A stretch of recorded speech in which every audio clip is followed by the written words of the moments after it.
Next topic monetary policy means ఏంటమ్మా ద్రవ్య విధానం మనకి ఏ విధంగా ఉండాలో చూద్దాం. Monetary policy is the actions of a central bank, currency board or other regulatory committee that determine the size and rate of growth of the money supply which in turn affects interest rates. ఇక్కడ ఏ విధంగా చెప్తున్నాం, ఇది it is the action of central bank అంటే central bank నుంచి జరుగుతుంది.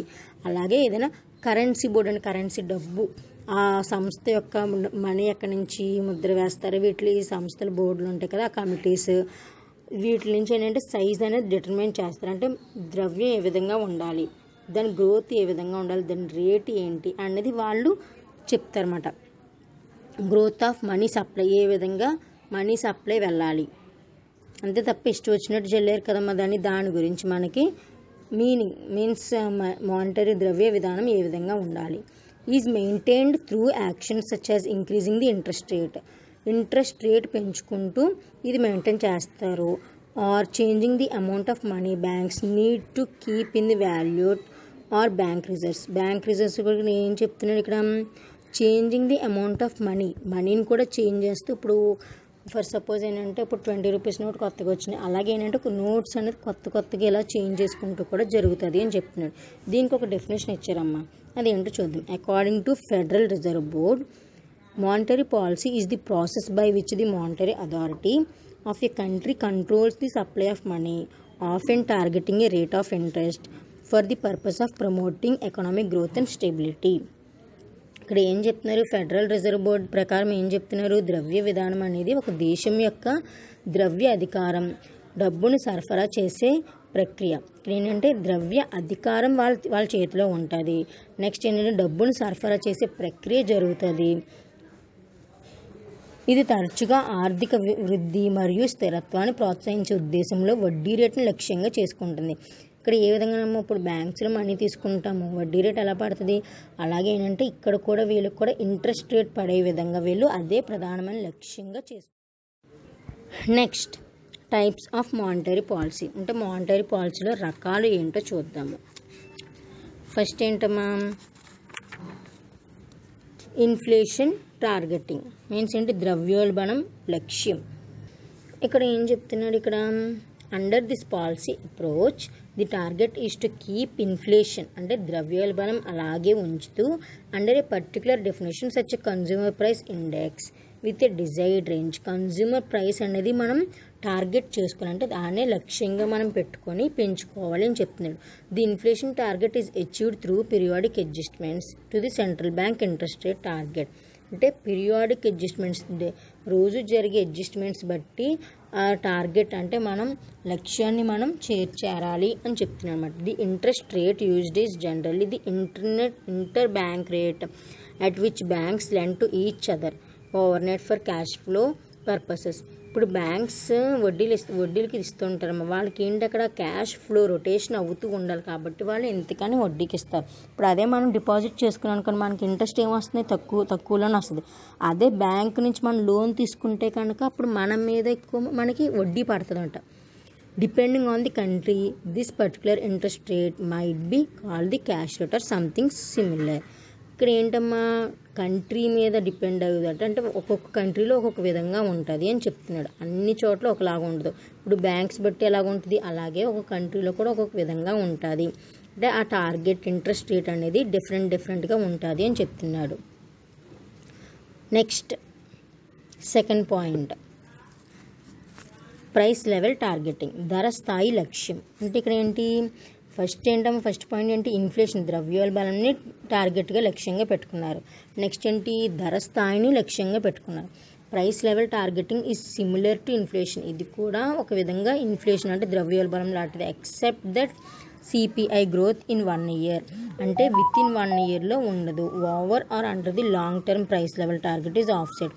అంటే ఇది ఏంటమ్మా, ఇది అక్కడైతే విత్ ఇన్ టైంలో పెట్టుకుంటారు. ఇది ఏంటంటే ఇంకా సబ్సిక్వెంట్ ఇయర్స్ ఇంకా తర్వాత ఫ్యూచర్ గురించి ఆలోచించి పెడతారు. Example 5 years giving more certainty about future price increases అంటే ఫ్యూచర్ ప్రైస్ ఇంక్రీజ్ అవ్వడం గురించి ఆలోచించి చేసేదాన్ని అంటే ప్రైస్ మీద టార్గెట్ చేసుకుంటూ పెట్టుకుంటారు అన్నమాట.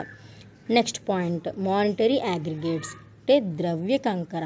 అంటే ద్రవ్య కంకర అంటే అగ్రిగేట్స్ అంటే మొత్తం అంటే ద్రవ్యం ఏదైతే ఉందో దాన్ని మొత్తం అంతటా అంటే మొత్తం ఇంక్లూడ్ చేసి several countries used an approach based on a constant growth in the money supply. చాలా కంట్రీస్ ఏంటి కాన్స్టెంట్ నిలకడగా గ్రోత్ ఉండాలి. మనీ సప్లై అంటే మనీ సప్లై సరఫరా జరుగుతున్నప్పుడు దానికి ప్రత్యేకించి ఒక నిలకడగా ఉండాలి అని చెప్తున్నాడు. This approach was refined to include different classes of money and credit etcetera. ఇక్కడ ఏంటమ్మా మనీలో కూడా డిఫరెంట్ క్లాసెస్లా ఉంటాయన్నమాట. While most monetary policy focuses on price signal of one firm are another. అంటే ఇక్కడ ప్రైస్ కూడా ఒక డిఫరెంట్ ఇప్పుడు మన ఇండియాకి వచ్చేసరికి రూపీస్లో ఉంది, అలాగే వేరే కంట్రీస్కి డాలర్స్, అలాగే ఇంకా వేరే పౌండ్స్, ఇలాగా వేరే రకాలుగా కూడా మానిటరీ అంటే మనీ ద్రవ్యం అనేది రూపొందడం జరుగుతుంది అని చెప్తున్నాడు. నెక్స్ట్ ఫిక్స్డ్ ఎక్స్చేంజ్ రేట్, స్థిర మార్పిడి రేటు. అంటే ఎక్స్చేంజ్ రేట్ అంటే ఏంటమ్మా ఇప్పుడు ఫారిన్ కంట్రీస్ కంటే మార్పిడి రేట్ జరుగుతుంది అన్నమాట. అంటే డాలర్స్ నుంచి రూపీస్ కన్వర్ట్ చేయడం, రూపీస్ నుంచి డాలర్స్ కన్వర్ట్ చేయడం, అంటే ఇవన్నీ కూడా ఫిక్స్డ్గా అంటే ఫారిన్ కరెన్సీని కన్వర్ట్ చేసేదాన్ని ఎక్స్చేంజ్ రేట్ అని అంటారు. This policy is based on maintaining A fixed exchange rate with a foreign currency. ఇప్పుడు డాలర్ ఇప్పుడు 70 or 75 రూపీస్ ఎలా ఉందనుకోండి, దీన్ని బట్టి అంటే ఒక స్థిరంగా ఉండాలన్నమాట మనం ఎక్స్చేంజ్ చేసామంటే. This policy is based on దీన్ని ఏం చేస్తున్నారు ఇక్కడ దేని మీద బేస్ అవ్వి ఉంటుంది ఈ విధానం, ఫారిన్ కరెన్సీలోని మనం ఎక్స్చేంజ్ రేట్ ఇప్పుడు డాలర్స్ నుంచి ఇండియా రూపీస్లోకి కన్వర్ట్ చేయడం. There are varying degrees of fixed exchange rates which can be ranked in relation to how rigid the fixed exchange rate is with the anchor nation. మనకి ఇక్కడ ఏం చెప్తున్నాడంటే మనకి fixed rate కూడా మనకి ఏ విధంగా ఉండాలంటే క్యాపిటల్ కంట్రోల్ చేస్తుంది, ఇంపోర్ట్స్ ఎక్స్పోర్ట్స్. ఇప్పుడు ఏంటంటే ఇప్పుడు మనం ఇంపోర్ట్ చేసుకుంటాం, ఎక్స్పోర్ట్ చేసుకుంటాం, ఇవన్నీ కూడా ఫిక్స్డ్గా ఉండాలి అని చెప్తున్నాడు. అంటే వేరే విధంగా ఉండకూడదు అని చెప్తున్నాడు. నెక్స్ట్ వన్ గోల్డ్ స్టాండర్డ్, బంగారు ప్రణామం. అంటే ఏంటమ్మా మనీ ఏ విధంగా ఏ రూపంలో ఉంటుంది, ఇక్కడ గోల్డ్ రూపంలో ఉంటుంది. The gold standard is a system under which the price of the national currency is measured in units of gold bars. ఇక్కడ ఏంటంటే అమ్మా గోల్డ్ విధంగా మనం బిస్కెట్స్ ఉంటాయి కదా, గోల్డ్ బిస్కెట్స్ బార్స్ మన పెద్ద బార్స్, ఆ రూపంలో కూడా మనం మనీని అనేది కలెక్ట్ చేయడం జరుగుతుంది. ఇక్కడ gold standard might be regarded as a special case of fixed exchange rate policy. ఇది ఫిక్స్డ్ ఎక్స్చేంజ్ పాలసీలోకి వస్తుంది, అలాగే special type of commodity price లెవెల్లో కూడా టార్గెట్ చేసుకోవాలన్నమాట. ఏంటంటే ఇక్కడ మనం గోల్డ్నే మనం ద్రవ్య రూపంలో మనం చేసుకుంటున్నాం. మనం గోల్డ్ని తీసుకున్నాము, ఇప్పుడు గోల్డ్ బార్ ఉంది, పెద్ద బార్ ఉంది, దాన్ని ఏంటంటే మనీలో కన్వర్ట్ చేసుకుంటున్నాము. ఇక్కడ నుంచి మనం గోల్డ్ బిస్కెట్ కొనుక్కోవాలంటే మనకి ఇక్కడ ఫారిన్ కంట్రీస్లో మనం కొనుక్కోవాలి, ఎక్స్చేంజ్ రేట్ చేసుకోవాలి. అక్కడ వాళ్ళ కరెన్సీ రూపంలో వాళ్ళు ఏం చేస్తున్నారు మనకి దాని రూపంలో మనం గోల్డ్ ఇస్తున్నారు, మనం మాత్రం మనీ ఇస్తున్నమాట. అదేవిధంగా మనకు అది ఏ రూపంలో వస్తుంది, మానిటరీ ద్రవ్య రూపంలో రావట్లేదు, గోల్డ్ రూపంలో అంటే బంగారం రూపంలో, బంగారు ప్రణామం ఆ రూపంలో మనకి వస్తుంది. ఈ 5 వచ్చేసమ్మా మానిటరీ పాలసీ రకాలు. మొత్తం ఎన్ని ఉన్నాయి, 5 ఉన్నాయి. ఏవేంటి, ఇన్ఫ్లేషన్ ఒకటి, ప్రైస్ ఒకటి, నెక్స్ట్ అగ్రిగేట్ మానిటరీ ఒకటి, నెక్స్ట్ ఏంటి స్థిర మార్పిడి అంటే exchange rate, next gold standard. ఇవన్నీ 5 కూడా అసలు టైప్స్ ఏంటి, రకాలు ఏంటి అనేది మనకు చెప్తాం. Next one objectives of monetary policy, ద్రవ్య విధానం యొక్క లక్ష్యాలు ఏంటో చూద్దాం. The objectives of a monetary policy in India are similar to the objectives of its 5-year plans. మీకు ఆల్రెడీ పంచవర్ష ప్రణాళికలు చెప్పాను కదమ్మా, అదే విధంగా దానికి తగ్గట్టుగానే దీనికి కూడా లక్ష్యాలు అదే విధంగా ఉంటాయి అని చెప్తున్నాడు.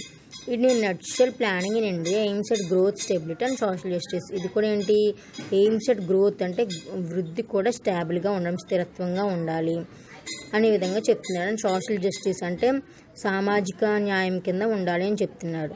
ఇందులో వచ్చేసి మొత్తం ఎన్నమ్మో 7 పాయింట్స్ ఉన్నాయి. ఇందులో వచ్చేసి first point to ensure the rapid economic growth, వేగవంతమైన ఆర్థిక వృద్ధిని నిర్ధారించడం. దీనికి ఏంటమ్మా మెయిన్ ఏంటి, ఎకనామిక్ గ్రోత్ ఆర్థిక వృద్ధిని ఏ విధంగా మనం నిర్ధారించుకోవాలి, ఎలా పెంచుకోవాలి. It is the most important objective of A monetary policy. ఇది ఏంటమ్మా ప్రధానమైన లక్ష్యం కింద చెప్తున్నాడు ద్రవ్య విధానానికి. నెక్స్ట్ ఏంటి, the monetary policy can influence economic growth by controlling real interest rate. అంటే వడ్డీ రేటును బట్టి ఇది ఆర్థిక వృద్ధి మీద ప్రభావం చూపుతుంది అని చెప్తున్నాడు. Next point. Okay, faster economic growth is possible if the monetary policy succeeds in maintaining income and price stability. అలాగే మానిటరీ పాలసీ ద్రవ్య విధానం మనం ఆదాయంలోని ధరలోని స్థిరంగా పెట్టుకుంటే కనుక ఎకనామిక్ గ్రోత్ అనేది అంటే ఆర్థిక వృద్ధి అనేది త్వరగా పాసిబుల్ అంటే గ్రోత్ అనేది త్వరగా పెరుగుతుంది అని చెప్తున్నాడు. Next point. To help for price stability. ధర స్థిరత్వానికి సహాయం చేయడం. అంటే ఇది ఏ విధంగా మనకు సహాయం చేస్తుంది? ధర ప్రైస్ స్టేబుల్గా ఉండడానికి. All the economics suffer from inflation and deflation. ప్రతి ఆర్థిక వ్యవస్థ కూడా ద్రవ్యోల్బణం నుంచి సఫర్ అవుతూ ఉంటుంది. And it can also be called as price instability. అంటే ఏంటమ్మా, ధర స్థిరత్వం లేకపోవడం వల్ల ఏంటంటే కొన్ని ప్రాబ్లమ్స్ ఫేస్ చేయడం జరుగుతుంది. దాన్ని ఇన్ఫ్లేషన్ ఆర్ డిఫ్లేషన్ అని అంటారన్నమాట. Thus, monetary policy having an objective of price stability tries to keep the value of money stable. ఇక్కడ ఈ విధంగా ఏం చేస్తుంది? ప్రైస్ అనేది స్థిరత్వంగా ఉండాలి అని చెప్తుంది. It helps in reducing the income and wealth inequalities. అలాగే ఇక్కడ ఏం చెప్తుంది? ఏ విధంగా సాయం చేస్తుంది? ఇన్కమ్ ఆదాయం తగ్గడం మరియు వెల్త్ ఇన్ఈక్వాలిటీస్ అంటే ఆస్తులు వీటిలో కూడా అసమానతలు లేకుండా ఉండడం అని చెప్తుంది అన్నమాట. Next, to assist for exchange rate stability. మార్పిడి రేటు స్థిరత్వాన్ని సహాయపడటం. ఎక్స్చేంజ్ రేట్ అంటే ఆల్రెడీ చెప్పినాము, మనకి ఫారిన్ కరెన్సీ నుంచి మనకి రేట్ అనేది కన్వర్ట్ అవ్వడం, మన కరెన్సీని మనం కన్వర్ట్ చేసుకోవడం. అంటే exchange rate is the price of A home currency expressed in terms of any foreign currency.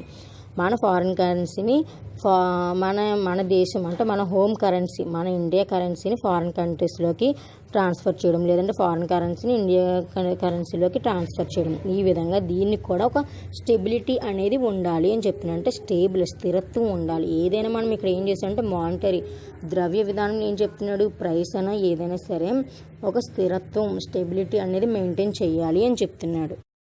Next one, objectives of monetary policy. ద్రవ్య విధానం యొక్క లక్ష్యాలు ఏంటో చూద్దాం. The objectives of a monetary policy in India are similar to the objectives of its 5-year plans. మీకు already పంచవర్ష ప్రణాళికలు చెప్పాను కదమ్మా, అదే విధంగా దానికి తగ్గట్టుగానే దీనికి కూడా లక్ష్యాలు అదే విధంగా ఉంటాయి అని చెప్తున్నాడు. ఇది nutshell planning in India AIIMS at growth stability and social justice. ఇది కూడా ఏంటి? ఎయిమ్స్ ఎట్ గ్రోత్ అంటే వృద్ధి కూడా స్టేబుల్గా ఉండడం, స్థిరత్వంగా ఉండాలి అనే విధంగా చెప్తున్నాడు. అండ్ సోషల్ జస్టిస్ అంటే సామాజిక న్యాయం కింద ఉండాలి అని చెప్తున్నాడు. ఇందులో వచ్చేసి మొత్తం ఏంటమ్మా 7 పాయింట్స్ ఉన్నాయి. ఇందులో వచ్చేసి first point, to ensure the rapid economic growth. వేగవంతమైన ఆర్థిక వృద్ధిని నిర్ధారించడం.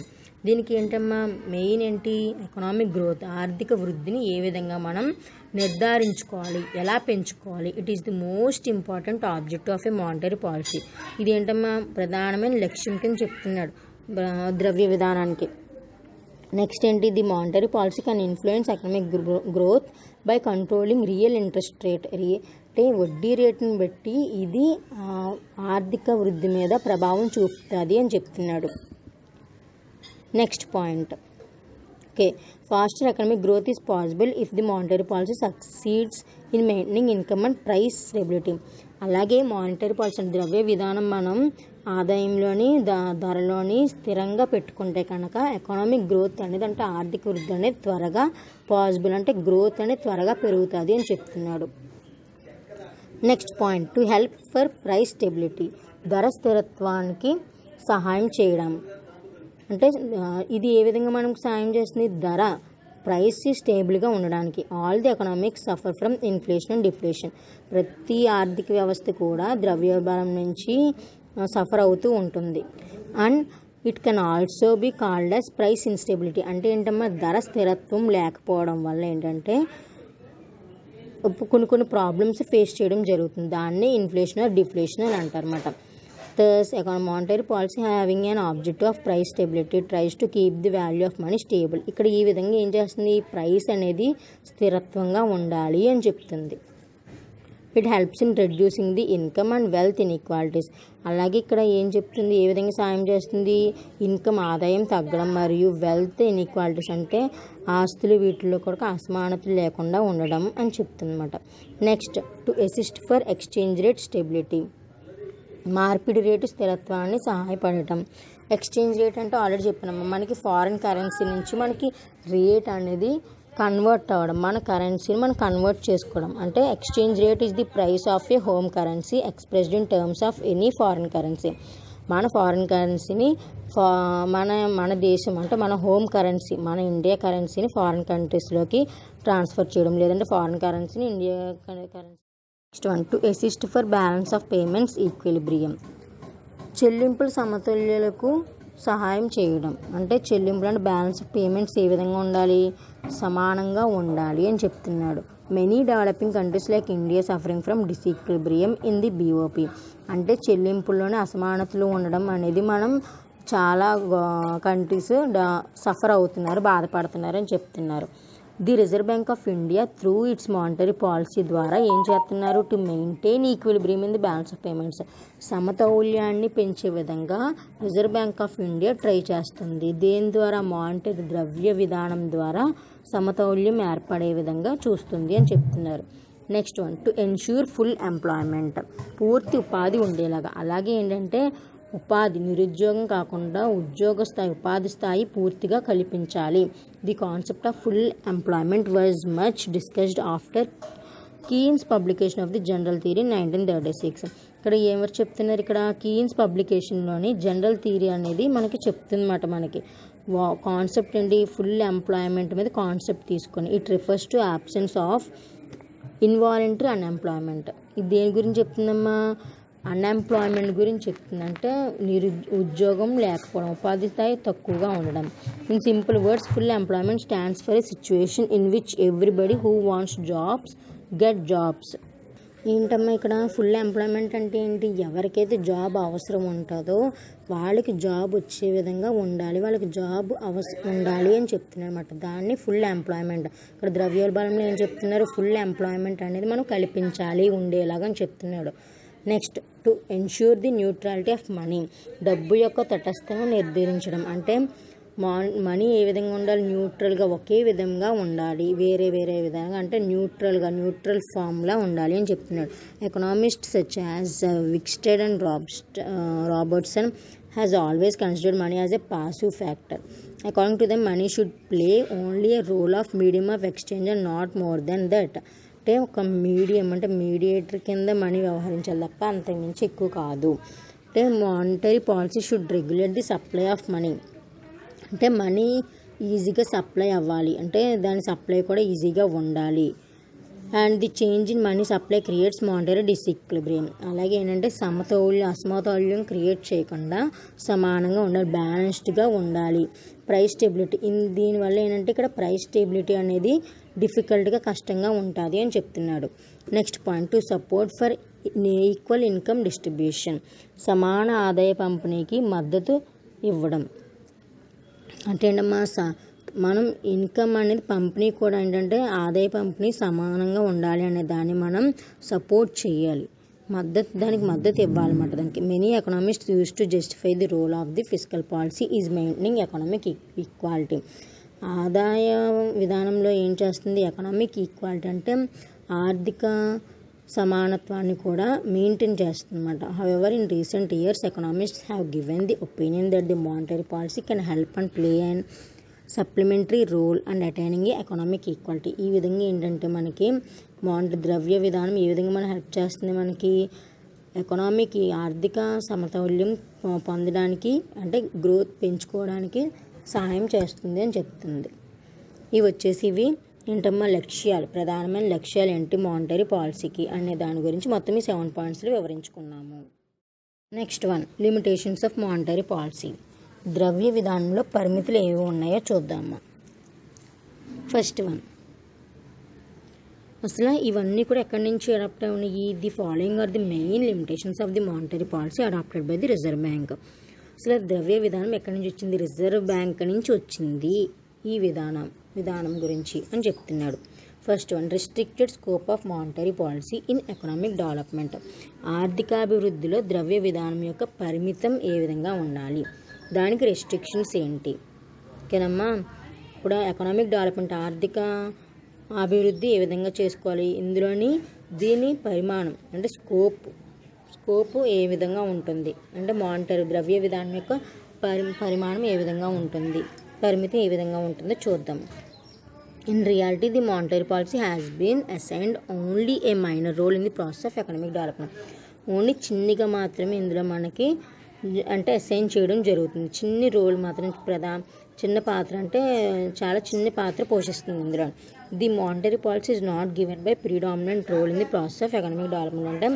అంటే పెద్ద ఇంపార్టెంట్ అయిన పాత్ర ఏమి ఎకనామిక్ డెవలప్మెంట్లో ఇది పోషించట్లేదు. The role assign to Reserve Bank is minor in need. Reserve Bank అనేది కూడా చాలా చిన్న పాత్ర వహిస్తుంది అని చెప్తున్నారు. ఆర్థిక వ్యవస్థలు ఏంటమ్మా, ఆర్థిక వ్యవస్థకు సంబంధించి రిజర్వ్ బ్యాంక్ అంటే ద్రవ్య విధానం కూడా మానిటరీ పాలసీ కూడా చాలా చిన్ని ప్రధానమైన పాత్ర వహిస్తుంది అని చెప్తున్నారు. The reserve Bank of India is expected to see the process of economic development should not be hindered for want of availability of adequate funds. ఇక్కడ ఏం చెప్తున్నాడు వీళ్ళు, రిజర్వ్ బ్యాంక్ ఆఫ్ ఇండియా కూడా ప్రాసెస్ ఆఫ్ ఎకనామిక్ డెవలప్మెంట్ చేస్తుంది. అంటే ఏంటి, development ఆర్థిక అభివృద్ధి కూడా ఏ విధంగా ఉండాలి, దాన్ని క్రమం ఏ విధంగా ఉండాలో చూస్తుంది. Next one, limited role of controlling prices. ధరలను నియంత్రించడంలో పరిమితి పాత్ర. అంటే ఏంటమ్మా, ధరను ఏ విధంగా నియంత్రించాలి, దాని పాత్ర ఎంతవరకు వహిస్తుంది. The monetary policy of reserve bank has played only limited role. అంటే పరిమితి పాత్ర మాత్రమే వహిస్తుంది అని చెప్తున్నాడు in controlling the inflationary pressure. It has not succeeded in achieving the objective of growth. దీన్ని ఏంటమ్మా ప్రధానమైన లక్ష్యం ఏంటి, దీని గ్రోత్ గురించి చెప్తున్నాడు. విత్ స్టెబిలిటీ అంటే స్థిరత్వంతో కలిగి గ్రోత్ ఉండాలి అని చెప్తున్నాడు. The former governor of reserve Bank. Reserve Bank governor ఎవరు, ఎల్జీ పటేల్ స్టేట్స్ ఏమని చెప్తున్నాడు, the role of monetary policy in combating inflation is strictly limited and that monetary policy can be effective only if it is a part of an overall framework of policy which includes not only fiscal and foreign exchange policy but also what is described as an income policy. ఇక్కడ ఏం చెప్తున్నాడమ్మా, governor ఎవరు, reserve bank governor IG Patel. వీళ్ళు ఏం చెప్తున్నారంటే దీని పాత్ర monetary అంటే ద్రవ్య విధానం పాత్ర ఏ విధంగా ఉంటుందని చెప్తున్నాడు. స్ట్రిక్ట్లీ లిమిటెడ్ అంటే చాలా తక్కువ పాత్ర ఉంటుంది. అండ్ ఎఫెక్టివ్ ఓన్లీ ఏంటి, ఓవరాల్ ఫ్రేమ్వర్క్ ఈ విధానంలో అంటే ఫిస్కల్ పాలసీ ఇవన్నీ విధానంలో ఈ ద్రవ్య విధానం ఏదైతే ఉందో దీని మీద ఎక్కువ, విచ్ ఇంక్లూడ్స్ నాట్ ఓన్లీ అంటే ఆర్థిక అనేది ఎక్కువ ఇందులోనే ఇంక్లూడ్ అవుతలేదు. అండ్ ఫారిన్ ఎక్స్చేంజ్ పాలసీ, అలాగే ఫారిన్ ఎక్స్చేంజ్ కూడా ఎక్కువ ఇంక్లూడ్ అవుతుంది. బట్ ఆల్సో ఇది ఏం చేస్తుంది, ఇది ఇన్కమ్ విధానం అంటే చూపిస్తుంది అంతే కదా. ఇప్పుడు ద్రవ్య విధానం ఏంటి, ఇప్పుడు ఆదాయం ఏ విధంగా రావాలన్న దాని గురించే కదా చూస్తారు. అసలు మనీ అంటే ఏంటి, మన గురించే కదా. మనం దేని రూపంలో మనం మనీ తెచ్చుకుంటున్నాము, ఆదాయం రూపంలో మనం మనీ అనేది తెచ్చుకుంటున్నాము. దాని గురించి ఇక్కడ చెప్తున్నాను అనమాట. Next third point, unfavourable banking habits. అననుకూలమైన బ్యాంకింగ్ అలవాట్లు అంటే ఏంటమ్మా, అననుకూలంగా అంటే అన్ఫేవరబుల్ మనకి తగిన విధంగా లేకుండా. And important limitation of the monetary policies unfavourable banking habits of Indian masses. Indian masses ప్రకారం మనకి బ్యాంకింగ్ హ్యాబిట్స్ ఏ విధంగా ఉన్న, మానిటరీ ద్రవ్య విధానం అనుకూలంగా లేకపోవడం, అన్ఫేవరబుల్ మనకి తగ్గట్టుగా లేకపోవడం అనేది జరుగుతుంది. People in India prefer to make use of cash rather than cheque. ప్రజలు ఏ విధంగా చూస్తున్నారు, చెక్ రూపంలో కన్నా ఎక్కువగా కూడా క్యాష్ రూపంలోనే ప్రిఫర్ చేస్తూ ఉంటారు. This means that a major portion of the cash generally continues to circulate in the economy. దీన్ని బట్టి ఏమవుతుందమ్మా, క్యాష్ ఎలా రొటేట్ అవుతుంది, బై హ్యాండ్స్లో రొటేట్ అవుతూ ఉంటుంది. అంటే చాలా చేతులు మారి వస్తుందన్నమాట. This reduces the credit creation capacity of the banks. దీనివల్ల బ్యాంక్స్కి ఏంటి క్రెడిట్ క్రియేషన్ అనేది తగ్గుతుంది అని చెప్తున్నాడు. కెపాసిటీ సామర్థ్యం తగ్గుతుంది అని చెప్తున్నాడు. అంటే ఏంటంటే బ్యాంక్స్కి అనుకూలంగా లేకపోవడం అన్నమాట ఇవన్నీ కూడా. Next one, fourth one, under developed money market. అభివృద్ధి చెందని డబ్బు మార్కెట్. అలాగే ఏంటంటే మనీ ద్రవ్యం కూడా మార్కెట్లో అభివృద్ధి చెందకుండా ఉందన్నమాట. అది ఏ విధంగా చూద్దాం. అనదర్ లిమిటేషన్ ఏంటి of monetary policy in India is under developed money market. ఇది ఇంకొక విధంగా పరిమితి అని కూడా చెప్పుకోవచ్చు. The week money market limits the coverage as also the efficient working of the monetary policy. ఇక్కడ ఎందుకు లిమిటేషన్ అని చెప్తున్నాడు, వర్కింగ్ అంటే ద్రవ్య విధానంలోని ప్రధానమైన వర్కింగ్ అంటే సామర్థ్యం లేకపోవడం వల్ల అది కూడా మనకి పరిమితి కింద ఉంటుంది అని చెప్తున్నాడు. The money market comprises of the parts the organised money market and unorganised money market. ఇక్కడ ఏ విధంగా ఉన్నాయి, 2 టైప్స్ ఉన్నాయి, ఆర్గనైజ్డ్ ఉంది, అన్ఆర్గనైజ్డ్ ఉంది. అంటే policy works only in organised money market. Money policy అనేది ఎందులో వర్క్ చేస్తుంది, ఆర్గనైజ్డ్ మనీ మార్కెట్లోనే చేస్తుంది. అలాగే it fails to achieve desired unorganised money market. ఇది అన్ఆర్గనైజ్డ్ మనీ మార్కెట్ అంటే ద్రవ్య మార్కెట్ సంబంధించిన కాదు, అంటే వ్యవస్థ సంబంధించిన కాదు. కాబట్టి ఎప్పుడు మనీ ఎప్పుడు వర్కౌట్ అవుతుంది అంటే ఏదైతే అది ద్రవ్య వ్యవస్థ సంబంధించింది అవుతుందో దాని నుంచే మనీ కూడా పాలసీ అనేది కూడా విధానం మనకి జరుగుతుంది అని చెప్తున్నాను. Next one, existence of black money, నల్లధనం ఉనికి. బ్లాక్ మనీ అంటే ఏంటమ్మా, ఏదైతే మనకి బయటికి రాదు అంటే దానికి ఒక రికార్డులో మనకి దానికి రికార్డ్ సంబంధించిన ఉండదు, దాన్ని బ్లాక్ మనీ అంటారు. ఇక్కడ ఏ విధంగా చెప్తున్నాడో చూద్దాం. The existence of black money in the economy limits the working of the monetary policy. అంటే ఏంటది, లిమిట్స్ అంటే మానిటరీ ద్రవ్య విధానంకి క్రాస్ చేసి ఉంటుంది అన్నమాట. The black money is not recorded since the borrowers and lenders keep the transaction secret. ఎవరైతే transactions ఇవన్నీ కూడా సీక్రెట్గా పెడతారో, మనీకి సంబంధించి ట్రాన్సాక్షన్స్ కలిగి ఉండవో దాన్ని బ్లాక్ మనీ అని అంటారు. In the words of V Pandit ఏం చెప్తున్నాడు, వి పండిట్ గారు ఏం చెప్తున్నారంటే black money is rightly regarded as a threat to the official money credit policy. అంటే అఫీషియల్గానే ఉంటుంది కానీ దొంగలించబడింది అని చెప్తున్నాడు. Mechanism to manage demand and price in several sectors of the company. వేరే రంగాల నుంచి అది దొంగతనంగా తీసుకొచ్చింది దాని కింద మనకి క్రియేట్ చేస్తున్నారు అనమాట. అంటే లంచాల రూపంలో కానీ వేరే ఏదైనా తక్కువ అయితే ఎక్కువ ప్రభావం ఎక్కువ వేసి దాని డిమాండ్గా మనం అధికారంగా తీసుకోవడం కానీ ఇటువంటి వాటిలో ఏంటంటే వీళ్ళు బ్లాక్ మనీ కింద క్రియేట్ చేస్తున్నారు. నెక్స్ట్ పాయింట్, కాన్ఫ్లిక్టింగ్ ఆబ్జెక్టివ్స్, వైరుధ్య లక్ష్యాలు. ఏమిటమ్మా, అన్ important limitation of monetary policy arises from it's. ఇలాగే లిమిటేషన్స్ కూడా ఏ విధంగా మనకు దేని నుంచి అరైజ్ అవుతాయి అంటే కన్ఫ్లిక్టింగ్ ఆబ్జెక్టివ్స్ నుంచి అరైజ్ అవుతాయి అని చెప్తున్నారు. To achieve the objective of economic development. మనకి ఎకనామిక్ డెవలప్మెంట్ అంటే ఆర్థిక వ్యవస్థ అభివృద్ధి ఉండాలంటే the monetary policies to be expansionary అంటే సంకోచించబడినదిగా ఉండాలి. మానిటరీ పాలసీ ఏ విధంగా ఉండాలి, బట్ కాంట్రరీ టు సంకోచం కాదు విస్తరణ. ఎక్స్పాన్షనరీ మీన్స్ విస్తరణ. Economic development the monetary policy విస్తరించి ఉండాలి అని చెప్తున్నట్టు. Achieve the objective of price stability అంటే ధరను స్థిరత్వంగా ఉంచడం. దీనివల్ల ఏంటంటే మనీ సప్లై అనేది ఒక విధంగా క్రమ పద్ధతిలో జరుగుతుంది అని చెప్తున్నాడు. Next point, influence of non monetary factors, ద్రవ్యేతర కారకాల ప్రభావం. ద్రవ్యేతర అంటే ద్రవ్యం కాకుండా ఇంకేంటి ప్రభావం చూపిస్తుంది. అండ్ ఇంపార్టెంట్ లిమిటేషన్ ఏంటి ఆఫ్ మానిటరీ పాలసీలోని is its ignorance of non monetary factors. ఏదైతే ద్రవ్యం కాకుండా ఇతర కారకాలు ఉంటాయి ఇవి కూడా ప్రభావం చూపిస్తున్నాయి అని చెప్తున్నాడు. The monetary policy can never be the primary factor in controlling inflation originating in real factors, deficit financing and foreign exchange resources.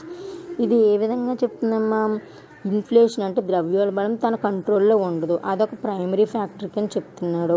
Next ఏంటి, ది రిజర్వ్ బ్యాంక్ కూడా has no control over deficit financing. అలాగే reserve bank కూడా control ఉండదు అని చెప్తున్నాడు. Next one, limitations of monetary instruments, ద్రవ్య పరికరాల పరిమితులు. ఏవేంటి ద్రవ్య పరికరాలు అంటే ఏంటి, an important limitation of monetary policy is related to the inherent limitations in the various instruments of credit control. ఇక్కడ ఏంటమ్మా, ఇక్కడ these are limitations regarding frequent and sharp changes in the bank rate. ఇక్కడ పరికరాలు ఏమని చెప్తున్నాడమ్మా, bank rate ఇటువంటి అన్ని CRR అంటే cash reserve ratio, SLR, ఇవన్నీ రేషియోస్ ఏవైతే బ్యాంకుకి సంబంధించినవి ఉంటాయో అంటే మానిటరీ పాలసీకి ద్రవ్యానికి సంబంధించి రిజర్వ్స్ ఏవైతే ఉన్నాయో ఇవన్నీ కూడా మానిటరీ ఇన్స్ట్రుమెంట్స్ కిందకి వస్తాయన్నమాట. ఇవన్నీ కూడా వీటిలో కూడా పరిమితులు ఉంటాయి, కలిగి ఉంటాయి అని చెప్తున్నాడు. Next point, not proper implementation of the monetary policy అంటే ద్రవ్య విధానం సరైన అమలు కాదు.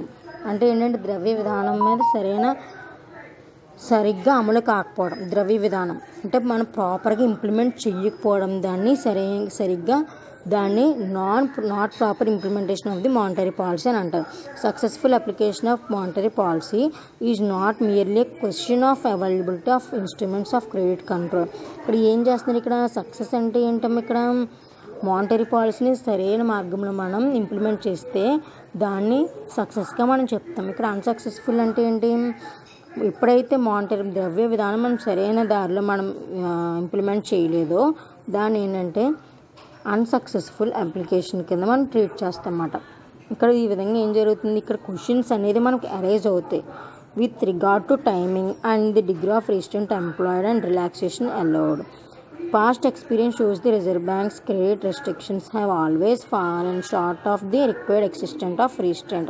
ఇక్కడ ఏంటమ్మా, పాస్ట్ ఎక్స్పీరియన్స్ ఏమైంది, reserve bank already past experience జరిగింది. క్రెడిట్ రెస్ట్రిక్షన్స్ అంటే క్రెడిట్ కండిషన్స్ ఏమైనా పెట్టడం వల్ల ఇవన్నీ వల్ల ఏంటంటే మానిటరీ పాలసీ అనేది కంట్రోల్ లేకుండా జరగడం జరిగింది.